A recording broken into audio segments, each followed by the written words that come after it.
मनोहर का घर पुराने कब्रिस्तान के पीछे था और उसके घर के छत से वह कब्रिस्तान अच्छे से दिखता था। वह रोज उस कब्रिस्तान को पार करके ही अपने काम पर जाता था। मनोहर के 2 बच्चे थे और दोनों बच्चे बड़े ही शैतान थे। बड़े बेटे का नाम रॉकी और छोटे बेटे का नाम विकी था। एक बार गर्मी की छुट्टियों में रॉकी और विकी की बहन सोनिया भी आई हुई थी। तीनों मिलकर रात के लगभग 12 बजे एक रूम में ट्रूथ और डेयर खेल रहे थे। रॉकी सोनिया से पूछता है कि तुम ट्रूथ लोगी या डेयर। सोनिया डेयर लेती है और पूछी है कि तुम लोग कुछ खतरनाक करने के लिए तो नहीं कहोगे ना। ये हुई ना बात। तो जाओ अब छत पर से घूम करके आओ और छत पर रखे गमले में से फूल तोड़कर लाना होगा, तभी हमें पता चलेगा कि तुम छत पर से आई हो। छत पर से तो कब्रिस्तान दिखता है। नहीं, मैं नहीं जाऊंगी। रॉकी और विकी दोनों सोनिया को छत पर जाने के लिए जबरदस्ती बोलते हैं। सोनिया छत पर जाती है और जैसे ही गमले में लगे फूल की तरफ बढ़ती है, तभी उसकी नजर कब्रिस्तान की ओर पड़ती है। कब्रिस्तान में एक बड़ा सा सूखा पेड़ होता है। वह देखती है कि उस पेड़ पर एक सर कटी हुई उल्टी लाश लटक रही होती है। सोनिया उसे देखती है और जोर से चिल्लाती हुई बेहोश हो जाती है। फिर जब सोनिया बहुत देर तक छत पर से तो रॉकी और विकी दोनों डर जाते हैं और वह छत पर जा करके देखते हैं तो पाते हैं कि सोनिया बेहोश पड़ी है। वो तुरंत मनोहर को बुलाते हैं और सारी बात बताते हैं। तुम तीनों को ऐसा खेल खेलने की जरूरत क्या थी? और रॉकी, तुम तो जानते हो उस कब्रिस्तान के बारे में कैसी कैसी खबरें आती है, फिर भी तुम सोनिया को रात में छत पर जाने के लिए क्यों भेजा? सॉरी डैड, मुझसे गलती हो गई, हम आगे से ऐसा नहीं करेंगे। और फिर कभी दोबारा ऐसा काम किया तो तुम दोनों को उसी कब्रिस्तान में छोड़ आऊंगा। अच्छा सोनिया बेटी, ये बताओ तुमने वहां ऐसा क्या देख लिया था कि तुम वही बेहोश हो गई? सोनिया सहमी हुई हालत में मनोहर को सारी बात बताती है कि उसने क्या देखा। मनोहर ने उस कब्रिस्तान के बारे में ऐसी खबरें पहले भी सुनी हुई थी, इसलिए वह सोनिया को डांटता नहीं है और बच्चों को संभल कर रहने की सलाह देता है। एक दिन मनोहर को काम से छुट्टी मिलने में देर हो जाती है और उस दिन उसे ऑटो भी नहीं मिलता है। वह पैदल ही घर की ओर चल पड़ता है। इधर विकी और रॉकी दोनों आपस में बात करते हैं।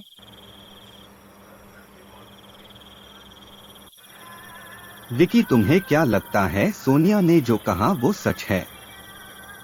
मुझे तो लगता है कि वो सिर्फ बातें बना रही है। वो उसका भ्रम होगा।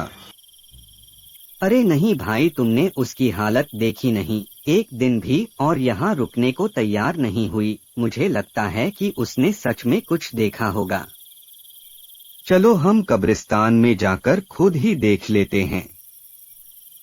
अरे भाई, तुम पागल तो नहीं हो गए हो? मुझे अपनी जान बहुत प्यारी है, मैं कहीं नहीं जाऊंगा और तुम भी मत जाओ। विकी के मना करने के बावजूद रॉकी नहीं मानता है और वह अकेले ही कब्रिस्तान की ओर चल देता है। कब्रिस्तान का दरवाजा खोलता है और अंदर चला जाता है। वह उस पेड़ की ओर भी देखता है जिस पर सोनिया को सर कटी हुई उल्टी लाश दिखी थी। रॉकी खड़े होकर उस पेड़ की ओर देखता है, तभी एक अदृश्य हाथ उसके पैरों को पकड़ लेता है। रॉकी डर जाता है और जोरों से चिल्लाने लगता है, बचाओ बचाओ, छोड़ दो मुझे, मुझसे गलती हो गई, मैं फिर कभी यहाँ दोबारा नहीं आऊंगा। दूसरे कोने पर एक कब्र होती है जो कि खुली हुई होती है। उसके ऊपर खून लगा हुआ होता है। वह अदृश्य हाथ रॉकी को खींच कर लाते हैं और उस कब्र में ढकेलने की कोशिश करने लगते हैं। रॉकी चिल्लाता है, छोड़ दो मुझसे गलती हो गई, मैं फिर यहाँ कभी नहीं आऊंगा, मुझे मत मारो, मुझे जाने दो। मनोहर काम से पैदल घर पहुँचने वाला ही होता है। जैसे ही वह कब्रिस्तान से गुजरता है उसे रॉकी की आवाज सुनाई देती है। मनोहर कब्रिस्तान में चारों ओर देखता है लेकिन रॉकी कहीं नहीं दिखाई देता है। वह घर लौटकर आ जाता है और विकी से पूछता है कि रॉकी कहाँ है।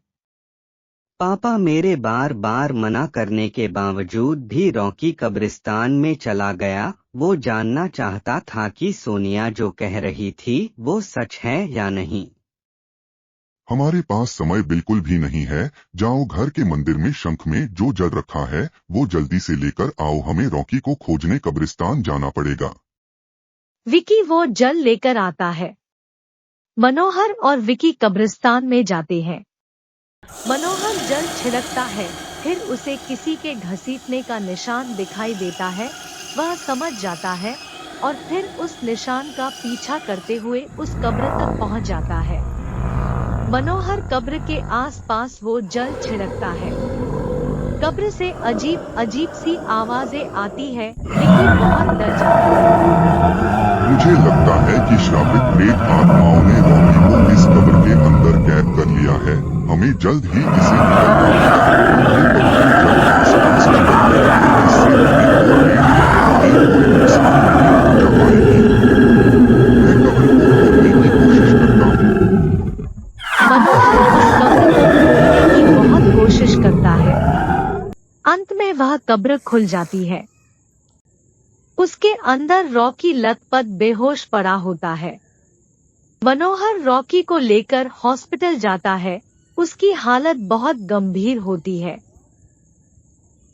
उस दिन के बाद मनोहर उस घर को छोड़कर शहर से दूर एक दूसरे घर में अपने पूरे परिवार के साथ रहने चला जाता है।